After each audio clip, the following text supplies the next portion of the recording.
নমস্কার। আসুন আপনাদের সঙ্গে আজকে কিছু আমার ভাবনা চিন্তা ভাগ করে নিই। শ্যামাপ্রসাদ মুখোপাধ্যায়, বাংলার বাঘ সাহেব আশুতোষ মুখোপাধ্যায়ের যোগ্য উত্তরসূরি। আজ থেকে কয়েকদিন আগে 6 জুলাই যার 125 বছরে যিনি পা দিলেন,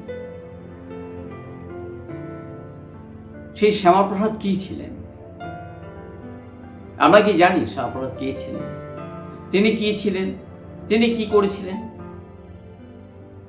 তিনি কি একজন রাজনীতিক শুধু, নাকি তিনি একজন শিক্ষাবিদ? কারো কাছে তিনি সাম্প্রদায়িক, কারো কাছে তিনি একজন ধর্মনিরপেক্ষ নেতা, কারো কাছে তিনি স্বাধীন ভারতবর্ষের সবচেয়ে জনপ্রিয় বাঙালি নেতা। আমরা জানি স্বাধীনতার আগে সারা ভারতবর্ষের সবচেয়ে জনপ্রিয় নেতা ছিলেন নেতাজি সুভাষচন্দ্র বসু। কিন্তু স্বাধীনতার পরে কি? স্বাধীনতার পরে সবচেয়ে জনপ্রিয় নেতা ছিলেন ডক্টর শ্যামাপ্রসাদ মুখার্জি। কিন্তু আমরা কি তার সম্বন্ধে কতটুকু জানি? তার কেউ বলেন সাম্প্রদায়িক, কেউ বলেন তিনি রাজনীতিতে মিসফিট, কেউ বলেন তিনি হিন্দুত্বের একমাত্র ধ্বজাধারী, কেউ বলেন না তিনি মানবতার একজন পূজারী। কারো কাছে তিনি ত্রাতা, কারো কাছে তিনি দানব।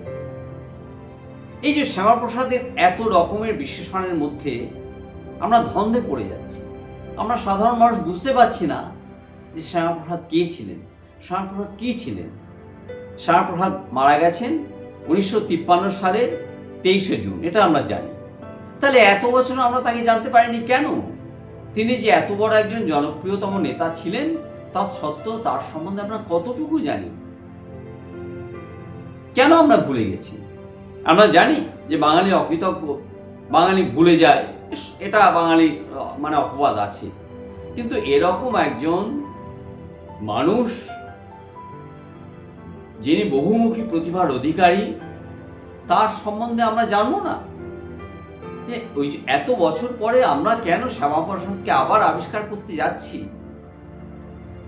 এই 125 বছর জন্মদিনে আমরা নতুন করে শ্যামাপ্রসাদকে কাছ থেকে কি দেখতে যাচ্ছি? এই যে শ্যামাপ্রসাদকে গিয়ে যে ধোঁয়াশা, সেটা কারা তৈরি করলো? এটা কি ষড়যন্ত্র, নাকি এটা বাঙালির স্বাভাবিক আত্মবিস্মৃতি? কোনটা? আসুন একটু দেখা যাক, একটু খুঁজে দেখি যের মধ্যে এই ধোঁয়াশা থেকে শ্যামাপ্রসাদের আসল পরিচয়টা আমরা বার করতে পারি কিনা, আমরা আবিষ্কার করতে পারি কিনা। চলুন যাওয়া যাক। কোন দিন? 24শে জুন। 24শে জুন 1953 সাল। আমরা একটু ফিরে যাই আজ থেকে বহু বছর আগে, যখন দমদম বিমানবন্দরে প্লেনটা এসে নামলো শ্যামাপ্রসাদের নিষ্প্রাণ দেহ নিয়ে। আর দমদম বিমানবন্দর থেকে কালীঘাটে কেরাতলা মহাশ্মশান, এই যে দীর্ঘ পথ, আজ থেকে 70 বছর আগের যে দীর্ঘ পথ, সেই দীর্ঘ পথে দুধারে হাজার হাজার মানুষ, প্রায় লাখখানেক জনতা ভিড় করেছিল। কেন কেন ভিড় করেছিল তারা? আজ তো আমাদের মনে প্রশ্ন আসা উচিত। কিসের টানে? কেউ তাদের ডেকেছিল? কেউ আহ্বান করেছিল? কেউ লরি করে নিয়ে এসেছিল? কোনো ব্যানার ছিল? কোনো দলের পতাকা ছিল? না, কিচ্ছু ছিল না। তারা এসেছিল প্রাণের টানে, মনের টানে। তারা এসেছিল তাদের সবচেয়ে যে সেরা নেতা, মাথার উপর ছাতা ধরেছিলেন যিনি, তাকে শেষ শ্রদ্ধা জানাতে। কে না এসেছিল তাকে দেখতে? বাড়ি থেকে মেয়েরা বেরিয়ে এসেছিল কাতারে কাতারে, যুবকেরা বেরিয়ে এসেছিল, বৃদ্ধরা বেরিয়ে এসেছিল, আপামর জনতা বলতে যা বোঝায় তারা এগিয়ে এসেছিল। সেই মৃতদেহ যখন অনেক রাত্রে এসে পৌঁছলো, তখন কেউ হ্যারিকেন নিয়ে এসেছিল, কেউ টর্চ নিয়ে এসেছিল, কেউ কাঁদছিল, কেউ মাথা চাপড়াচ্ছিল যে আমাদের কি হবে, আমাদের মাথার ছাদ চলে গেল, আমাদের কেউ যেন আমাদের হৃৎপিণ্ডটা উপরে নিয়ে গেছে। কেন? যদি স্মৃতি মন্থন করা যায়, 1925 সালে যখন বাঙালির সবচেয়ে জনপ্রিয় নেতা ডক্টর দেশবন্ধু চিত্তরঞ্জন দাস মারা গেলেন, তখন এরকম জনতার ঢল নেমেছিল। কিন্তু চিত্তর অসুস্থ ছিলেন, তিনি মারা গেছিলেন দার্জিলিংয়ে, আমি জানি। তারপরে স্বাধীনতার পরে 1953 সালে এই প্রথম শ্যামাপ্রসাদ যে কতটা জনপ্রিয় ছিলেন, মানুষের মনের ভেতরে তার স্থান কি ছিল, তা শ্যামাপ্রসাদের সব যাত্রা দেখিয়ে দিয়েছিল। আমরা তো এটুকু জানি যে শ্যামাপ্রসাদ মারা গেছেন কাশ্মীরে। কেন মারা গেছেন তাও আমরা জানি। কেউ কেউ বলে তাকে মেরে ফেলা হয়েছে, কিন্তু সেই মৃত্যু রহস্যময়। কেউ কেউ বলেন বিনা চিকিৎসার মৃত্যু, সেটাও রহস্যময়। কিন্তু তিনি তো একটা মিশন নিয়ে গেছিলেন। কি মিশন ছিল? এক দেশ মে দো বিধান, দো প্রধান, দো নিশান, নেই চলেগা, নেই চলেগা। একটা দেশ, এক দেশের মধ্যে আর এক দেশ, সারা ভারতবর্ষ মানে বিভাজিত ভারতবর্ষ, তার মধ্যে কাশ্মীর আর একটা দেশ। কারণ আমরা জানি তখন পারমিট লাগতো, অনুমতি লাগতো, কাশ্মীরের জন্য আলাদা, সবকিছুই আলাদা ছিল। বিদেশ নীতি, প্রতিরক্ষা, মুদ্রা ছাড়া আর কোনোটাই সঙ্গে কাশ্মীরের সঙ্গে ভারতবর্ষের কোনো যোগাযোগ ছিল না। তার সংবিধান আলাদা, ভারতবর্ষের সুপ্রিম কোর্ট কাশ্মীরে চলত না। আচ্ছা, শ্যামাপ্রসাদের মৃত্যু হয়েছে 1953 সালে। তারপর থেকে আজ পর্যন্ত কত লক্ষ লক্ষ লোক কাশ্মীর ভ্রমণে গেছে। বাঙালিদের তো সবচেয়ে প্রিয় জায়গা ভূস্বর্গ কাশ্মীর। এই ভূস্বর্গ কাশ্মীর দেখতে সারা পৃথিবী, সারা ভারতবর্ষ থেকে। কারো মনে কি এই প্রশ্নটা কখনো এসছে? কাশ্মীর যেতে গেলে এখন তো কোনো অনুমতি লাগে না। না না, আমি 370 ধারা ওঠার পরের কথা বলছি না, আগেও 20 বছর, 30 বছর, 40 বছর আগেও কাশ্মীর যেতে তো কোনো অনুমতি লাগে না। কাশ্মীর গিয়ে ঘুরতে তো কোনো বিশেষ কোনো ব্যবস্থা লাগে না। কারো কি মনে হয়েছে এটা কার জন্য হয়েছে? এই প্রশ্ন কারো মনে আসেনি, কারণ এই প্রশ্ন আসতে দেওয়া হয়নি। শ্যামাপ্রসাদ যে ওখানে মারা গেছেন, যাকে বলিদান বলা হয়, আত্মোৎসর্গ বলা হয়, স্বাধীন ভারতবর্ষে স্বাধীন ভারত সরকারের আইন অমান্য করায় শ্যামাপ্রসাদকে যেভাবে মারা যেতে হয়েছিল, শুধুমাত্র এক বিধান, এক প্রধান, এক নিশানের দাবিতে, তারপরে সারা ভারতবর্ষে যে বিপুল জনরোষ শ্যামাপ্রসাদের রহস্যময় মৃত্যুকে ঘিরে তৈরি হয়েছিল, আমরা হয়তো তার খবর রাখি না, কিন্তু তৎকালীন কাগজপত্র, পত্রপত্রিকা এসব ঘেঁটে দেখা গেছে সেই বিপুল জনরোষের চাপে তৎকালীন প্রধানমন্ত্রী জওহরলাল নেহরু বাধ্য হয়েছিলেন কাশ্মীরের তৎকালীন প্রধানমন্ত্রী শেখ আবদুল্লাহকে বন্দি করতে, এবং যে পারমিট প্রথা ছিল, যেই প্রথার বিরুদ্ধে বিদ্রোহ ঘোষণা করে শ্যামাপ্রসাদ কাশ্মীরে প্রবেশ করেছিলেন, সেই কাশ্মীরে সেই পারমিট প্রথা উঠে গেল এবং ধীরে ধীরে ধীরে ধীরে 370 ধারা উঠল না, কিন্তু বহু আইন কানুন কাশ্মীরে লাগু হতে আরম্ভ করল। কেন হয়েছিল? শুধু বাংলা না, সারা ভারতবর্ষের জনপ্রিয়তম নেতা ছিলেন শ্যামাপ্রসাদ, যার জন্য আপামর ভারতবাসী চোখের জল ফেলেছে। কিন্তু শ্যামাপ্রসাদ কি শুধু রাজনৈতিক নেতা ছিলেন? না, তিনি একটা মিশন নিয়ে গেছিলেন। সেই মিশন ফুলফিলের জন্য কাশ্মীরে তার আত্মবলিদান হয়েছিল। শুধু ভারতবর্ষ এক রাজনৈতিকভাবে রাখার জন্য নয়, কাশ্মীরবাসীদের সঙ্গে অবশিষ্ট ভারতের যে মানসিক বিচ্ছিন্নতা, সেই বিচ্ছিন্নতা দূর করার জন্য তিনি কাশ্মীরে গিয়েছিলেন। যে সমস্ত ভারত যে এক, সেই বাণী, সে মেসেজ শুধু কাশ্মীরিদের জন্য নয়, সমস্ত ভারতবাসীর কানে পৌঁছানোর জন্য তিনি গিয়েছিলেন। তাই জন্য সমস্ত ভারতবাসী এক হয়ে এই মৃত্যুর বিরুদ্ধে রুখে দাঁড়িয়েছিলেন। কিন্তু তিনি তো শুধু জননেতা ছিলেন না। আমরা জানি তিনি জনসংঘের প্রতিষ্ঠা করেছিলেন, আমরা জানি তিনি হিন্দু মহাসভার সভাপতি ছিলেন, কিন্তু তিনি তো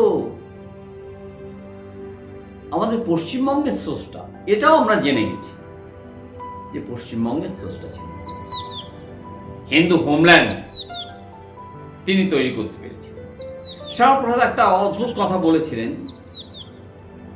যে মুসলিম লীগ ভারতবর্ষ ভাগ করেছে, কিন্তু আমি বাংলা ভাগ করেছি পাকিস্তানের হাত থেকে বাংলাকে ছিনিয়ে আনার জন্য। আর যদি এই পশ্চিমবঙ্গ না থাকতো, এই যে আপনাদের সঙ্গে বসে শেয়ার করছি এসব কথা শেয়ার করতে পারতাম। আর যদি পশ্চিমবঙ্গ পাকিস্তানের মধ্যে থাকতো, আমরা কি সম্মানের সঙ্গে বাঁচতে পারতাম? আমরা কি নিজের পেশায় এই গণতন্ত্র, এই বহুত্ববাদ, এই বৈচিত্র্য, এই ধর্মনিরপেক্ষতা এসব নিয়ে এখানে থাকতে পারতাম? আমরা কখনো কি ভেবেছি যে এই যে বিষয়গুলো নিয়ে আমরা বেঁচে আছি মর্যাদার সঙ্গে, তার পেছনে কে ছিলেন? ভাবতে দেওয়া হয়নি এই গত 70 বছর ধরে। তিনি একটি লোক, ডক্টর শ্যামাপ্রসাদ। আজকে যদি পাকিস্তানের ভেতরে বাংলা চলে যেত, যেটা চলে যাওয়ার প্রচুর সম্ভাবনা ছিল, তখন বাংলার সামনে ভারত ভাগ একদম হবে। বাংলার সামনে 3টে বিষয় ছিল: হয় পুরো বাংলা পাকিস্তানে যাবে, নয় বাংলা যুক্তবঙ্গ থাকবে, স্বাধীন বঙ্গ থাকবে, আর নয়তো বাংলা ভাগ হয়ে হিন্দু প্রধান পশ্চিমবঙ্গ ভারতবর্ষে আসবে। কিন্তু শ্যামাপ্রসাদ মুখার্জি রুখে দাঁড়ালেন। তিনি বললেন যে না, বাংলা তো পাকিস্তানে যাওয়ার কোনো প্রশ্নই নেই। যুক্তবঙ্গ বা স্বাধীন বঙ্গ অবান্তর। এটা সোহরাওয়ার্দীর একটা চাল, তৎকালীন গ্রেট ক্যালকাটা কিলিং এর নায়ক সোহরাওয়ার্দীর চাল। এই চাল ভেস্তে দেওয়া যাবে। তার জন্য শ্যামাপ্রসাদ যা দরকার, তৎকালীন ভাইসরয় মাউন্টব্যাটেনের সঙ্গে দেখা করা, তৎকালীন শ্রেষ্ঠ নেতা গান্ধীর সঙ্গে দেখা করা, বাংলার মনীষীদের একত্রিত করা, বাংলার জেলায় জেলায় ভ্রমণ করে এইটা প্রতিষ্ঠিত করেছিলেন। অমৃতবাজার পত্রিকা একটা সমীক্ষা পর্যন্ত করা হয়েছিল যে কারা চায় যে বাংলা ভাগ হোক এবং পশ্চিমবঙ্গ থাকুক ভারত ভাগের সঙ্গে সঙ্গে।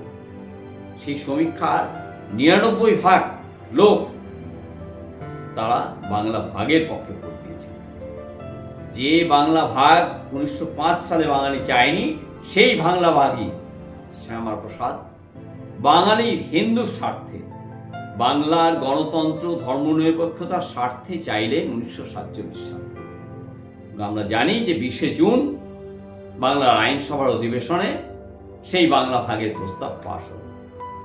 তৈরি হলো হিন্দু হোমল্যান্ড পশ্চিমবঙ্গ। কিন্তু এই যে হিন্দু হোমল্যান্ড পশ্চিমবঙ্গ তৈরি হলো কি শুধু হিন্দুদের জন্য? হিন্দুদের জন্য তো বটেই। ভারত ভাগ হওয়ার পর আমরা তো দেখেছি সে অবর্ণনীয় কাহিনী, আমরা সবাই জানি যে উদ্বাস্তু স্রোত যে বইতে আরম্ভ করলো, পশ্চিমবঙ্গ যদি আজ না থাকতো তাহলে সেই স্রোত কেউ বহন করতে পারত না। কিন্তু 1971 সালের বাংলাদেশ, সেই বাংলাদেশের সময় যে 1 কোটি মানুষ সেখানে এসেছিল, তারা কোথায় যেত যদি পশ্চিমবঙ্গ না থাকতো? তাদের তো যাওয়ার জায়গা ছিল না। হয় বিহারে যেতে হতো বা আসামে যেতে হতো। কিন্তু এই পশ্চিমবঙ্গ শ্যামাপ্রসাদ ছিনিয়ে আনতে পেরেছিলেন বলে এই পশ্চিমবঙ্গে হিন্দু মুসলমান নির্বিশেষে 1 কোটি বাঙালি আশ্রয় পেয়েছিল।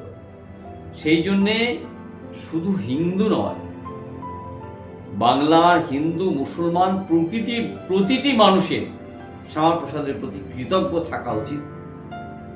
তাকে শ্রেষ্ঠ মানুষ হিসেবে স্মরণ করা উচিত, বরণ করা উচিত। আজকে ভাবার সময় এসছে যে শ্যামাপ্রসাদ না থাকলে কি হতো, শ্যামাপ্রসাদ ছিলেন বলে কি হয়েছে। আমরা শ্যামাপ্রসাদের রাজনৈতিক দিক নিয়ে তো আমরা আলোচনা করলাম, কিন্তু শ্যামাপ্রসাদ শুধু রাজনীতিতে ছিলেন না, বলেছি তিনি বহুমুখী প্রতিভার অধিকারী। আমরা জানি তিনি কলকাতা বিশ্ববিদ্যালয়ের কনিষ্ঠতম উপাচার্য ছিলেন, তিনি অনেক কিছু করেছিলেন। কিন্তু আমরা এটা কি জানি যে বাংলা লেখা আমরা পড়ছি, সেই বাংলা বানানের বিধি কি হবে? বাংলা বানানের বিধি নানা রকম ছিল, তখন অনেক রকম চলতো সেই সময়। তার জন্য রবীন্দ্রনাথকে রাজি করিয়ে উনি বাংলা বানান বিধি প্রবর্তনের জন্য কলকাতা বিশ্ববিদ্যালয়ে একটা কমিটি করে দিলেন। এটা একদম শ্যামাপ্রসাদ উদ্যমে এবং উদ্যোগে হয়েছিল, যার ফল আমরা আজ পর্যন্ত ভোগ করছি। যে বাংলা বানান এখন আমরা চলছে সমস্ত জায়গায়, এটা আমরা ভোগ করছি। করছি। আমরা কি জানি, কলকাতা বিশ্ববিদ্যালয়ে প্রথম বাংলা ভাষায় সমাবর্তনে রবীন্দ্রনাথকে রাজি করিয়েছিলেন শ্যামাপ্রসাদ। আমরা এটা কি জানি, শুধু সমাবর্তনে ভাষণ দিয়েছিলেন তা নয়, তিনি রবীন্দ্রনাথকে আর একটা রাজি করিয়েছিলেন। রবীন্দ্রনাথ তো কোনো প্রথাগত শিক্ষা নেননি, অথচ তিনি সেনেটে দাবি তুললেন যে রবীন্দ্রনাথকে ডিলিট উপাধি দেওয়া হোক, সম্মানী। অনেকে আপত্তি করেছিলেন, কারণ তার আগে পর্যন্ত প্রথাগত শিক্ষা যারা করেননি এরকম কাউকে কলকাতা বিশ্ববিদ্যালয়ের পক্ষে ডিলিট উপাধি দেওয়া হয়নি। রবীন্দ্রনাথ এ নিয়ে পর্যন্ত শ্যামাপ্রসাদকে চিঠিতে লিখেছিলেন যে তুমি যে এই কাজটা করতে যাচ্ছ এর ফলে কিন্তু অনেক অপবাদ তোমাকে সইতে হবে। শ্যামাপ্রসাদ বললেন যে বাংলার স্বার্থে, বাঙালির স্বার্থে যা দরকার আমি তৈরি করব। করেছিলেন। রবীন্দ্রনাথকে শুধু ডিলিট উপাধি নয়, রবীন্দ্রনাথকে উনি সাম্মানিক প্রফেসর পদে নিয়োগ করেছিলেন কলকাতা বিশ্ববিদ্যালয়ের ইতিহাসে, যেটাও কিন্তু একটা বিরল দৃষ্টান্ত। কোন রকম ডিগ্রি না থাকা সত্ত্বেও একজন কলকাতা বিশ্ববিদ্যালয়ের বাইরের মানুষকে কলকাতা বিশ্ববিদ্যালয়ের একজন অতিথি অধ্যাপক হিসেবে নিয়োগ করা হয়েছিল রবীন্দ্রনাথ। এটা শুধু শ্যামাপ্রসাদের জন্যই সম্ভব হয়েছিল। শ্যামাপ্রসাদ শুধু কলকাতা বিশ্ববিদ্যালয় নয়, সারা ভারতবর্ষের প্রতিটি বিশ্ববিদ্যালয়ে তিনি শিক্ষার প্রকৃতি কেমন হওয়া উচিত, শিক্ষা কেমন বলতে কি বোঝায় তা নিয়ে তার সমস্ত বিশ্ববিদ্যালয়ের সমাবর্তনে অথবা ছাত্রদের সামনে যে ভাষণ দিয়েছিলেন তার বিরাট সংকলন আছে। প্র্যাকটিক্যালি শ্যামাপ্রসাদ যদি রাজনীতিতে না আসতেন তাহলে তিনি কিন্তু একজন বরেণ্য শিক্ষাবিদ এবং দার্শনিক হিসেবে সারা বিশ্বে কিন্তু তার নাম ছড়িয়ে পড়ত। শ্যামাপ্রসাদ রাজনীতি এসেছিলেন একটা ঐতিহাসিক সন্ধিক্ষণে, ঠিক স্বাধীনতার আগের থেকে স্বাধীনতার পরে পর্যন্ত। শ্যামাপ্রসাদের রাজনীতিতে আসা ইতিহাসের একটা বিশেষ সময়ের ফসল। শ্যামাপ্রসাদ হঠাৎই রাজনীতিতে তাকে আসতে হয়েছিল বাঙালি হিন্দু পরিত্রাণের জন্য। শ্যামাপ্রসাদ আরো কি ছিলেন সে বিষয়ে যে বিস্তৃত আলোচনা আমরা আগামী যে পর্যায়ে যখন আপনাদের সঙ্গে আমরা আবার বসবো তখন আমরা আলোচনাটা করব। আজকে এই পর্যন্তই। ধন্যবাদ।